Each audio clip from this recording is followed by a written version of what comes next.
Am I the asshole for building a permanent iron gate after my neighbor refused to move her luxury SUV from my private driveway? I, 30M, live in a neighborhood where parking is a nightmare. I'm the only house on the block with a private, paved driveway that leads to my garage. For years, my neighbor Karen, 44F, has been asking if she can park her massive SUV there just for a minute, which always turns into 8 hours. I've been polite, but I've always said no because I need access to my house. Last week, I came home from a long shift to find Karen's car parked smack in the middle of my driveway.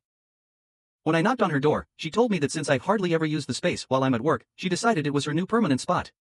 She actually told me that having her expensive car in my driveway raised the property value of my house, so I should be thanking her.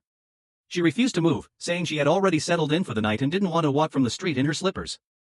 I didn't lose my temper. Instead, I parked my old, beat-up truck directly behind her SUV, blocking her in completely. Then, I went inside, turned off my phone, and went to sleep.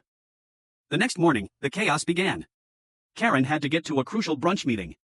She spent an hour pounding on my door, but I just put on my noise-canceling headphones and enjoyed a slow breakfast. When I finally opened the door, she was screaming about illegal detention of her vehicle. I calmly told her that my truck had broken down and I was waiting for a part to arrive, which could take days. But I didn't stop there. While she was stuck, I called a local fencing contractor I'd been talking to for months. Since the driveway is 100% on my property, I had the permits ready. By the time the part for my truck arrived that afternoon, the contractors were already there. I moved my truck, let her scurried out with her SUV while she screamed insults at me, and then the workers immediately began drilling. By the time she came back from her brunch, there was a heavy-duty, motorized iron gate being installed at the entrance of my driveway. I watched from my porch as she pulled up, expecting to slide back into her spot. She stopped dead when she saw the black iron bars.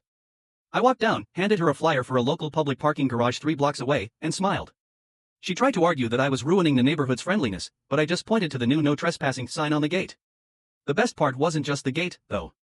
I spent the rest of the evening sitting in my lawn chair on my own driveway, reading a book in total peace.